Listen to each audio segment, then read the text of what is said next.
kind of knew that you were into the content creation. How'd you get started? So I started my YouTube channel January of 2019 because at that time I like really wanted to start a channel because everyone was like, yeah, you should start a channel, you should start a channel. And I've thought about starting a channel for a long time. So I was like, okay, January 2019 was when I moved up to Concord. So I was like, okay, I'll start a channel now. But then when I started, I was just like really sporadic with it. And it wasn't until about 15 months after that I was like, all right, let me give this a real shot. So that was March 16th of last year. So March 16th of last year, I was like, okay, what's the one thing that I can do so that I can, you know, like just grow my YouTube channel more? And it was, all right, let me do daily videos for a year. So since then I've come out with daily videos, and it was a lot of experimenting at first. It was largely fitness based. But then it's kind of transformed into more of like a personal brand building platform. So I talk about like whatever's going on in my life, jiu-jitsu, my cats, Pokemon cards. But I know there's different ways that you could do it, obviously. And people are like, yeah, you should niche down. Or I mean, it really depends on what you're using the platform for, in my opinion, right? Because if you're like going to be a like fitness-based channel because that's for your career, then you know you should probably talk about a lot of fitness content. But at the same time, if you're doing it for fun or for like, hey, I'm just doing recap videos of you know, what's going on in my life, then you don't need to necessarily be so quote unquote like niche down, right? So okay, how much pre-work did you kind of do before you launched everything? Honestly, I got a camera. So, I mean, because I did start in January 2019, so at that point, I bought everything. I was like, I'm going to get a camera, I'm going to get Final Cut Pro. Final Cut Pro for the Mac was like $500. So I bought the program, and I didn't even use it for a long time. And I got like these like softbox lights and everything like that. But then I didn't use it for a long time until, again, 15 months after. And then after that, since I already had the equipment, I started using it. But in terms of like planning, I've had videos where I pre-plan my videos, and I've had videos where I don't pre-plan my videos. I think I'm more in the middle because there was a point where I was like, okay, I wrote all these things down, I scripted them, but then I realized like for me, if I script videos, it just doesn't come out right. Rather, if I just like, hey, I'm gonna talk about this, and then I'm gonna put like certain points, and then I'll go with that. That's a little bit easier for me, but a lot of this is, you know, learning your style and what works for you, right? Like some people love to script and some people don't. And then that also gets into what type of videos that you're gonna make. Also, because, I mean, if you're doing like an instructional, right, it's gonna be different than like a podcast style, different than like a vlog, right? It's all gonna be different. So like when you edit too, you have to be conscious of like how you're going to edit, right? I mean, it really just depends what you're thinking about doing. Is there anything outside of the video content itself that you feel like maybe you wish you knew before you started? Like, I mean, outside of obviously making your videos, you know what the stuff's going to be, but like, I guess like the logistical stuff on the outside of it.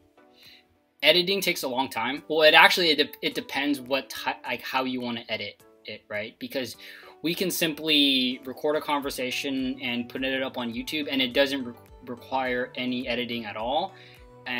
But it's not going to be as engaging as if, let's say, we're recording this video right now, and then I put an overlay. So we talk about lifting weights, and then as we're talking, there's an overlay of someone lifting weights, you know, and it's like a 1 or 2 second clip or a 5 second clip or whatever it is.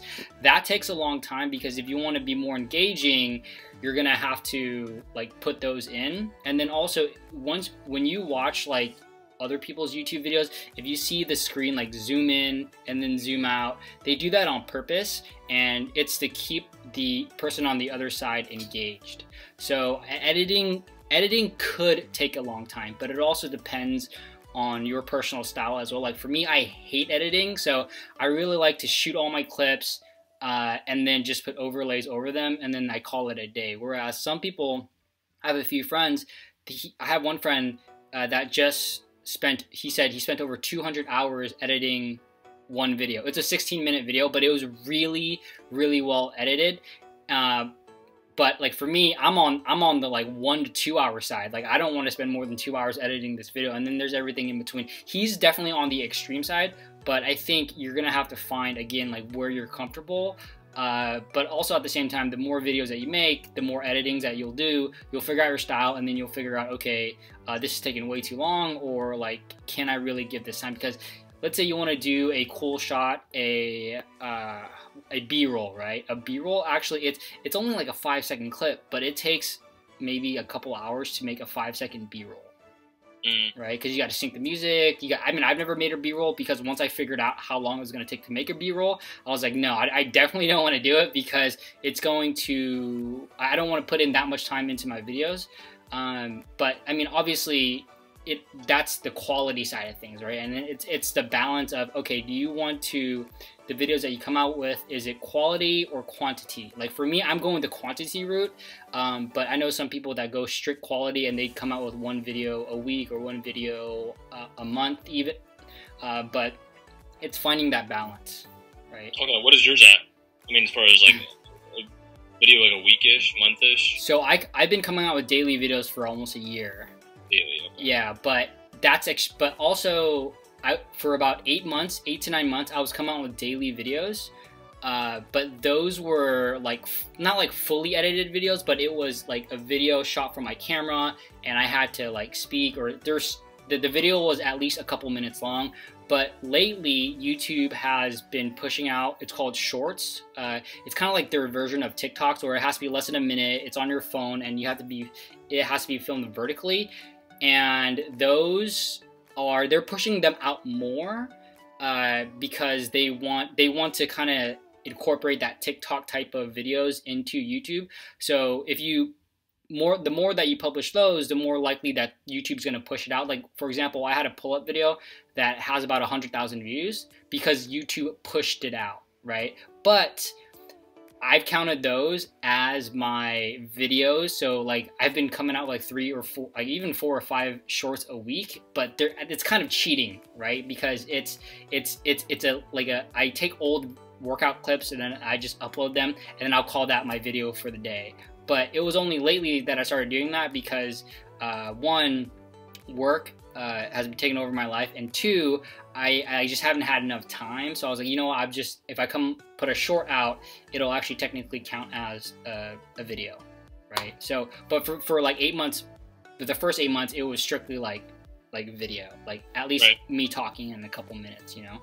But when I did those videos, a lot of them weren't like highly edited. It was I would talk to the camera, and then I would film about maybe 45 seconds to a minute. And then that would be one thought, and then the next thought would be another like 45-second to a minute clip, right? Because before, when I used to do like a video, like if I were to do a 10-minute video, I used to just talk all the way through it, and then I wouldn't edit it at all. So I wouldn't edit out the ums, I wouldn't edit out the ahs, and I would do no overlays or anything like that. But then over time, I realized I was a little more engaging, and my energy was a little bit better if I were to break up that 10-minute clip into 10 1-minute clips. You know, so just like get your thought out, so your energy's higher, and then, because sometimes I tend to like ramble or pause when I'm shooting like a 10-minute clip straight. Whereas, you know, let me break this out into chunks. So for me, chunks actually works better for me nowadays.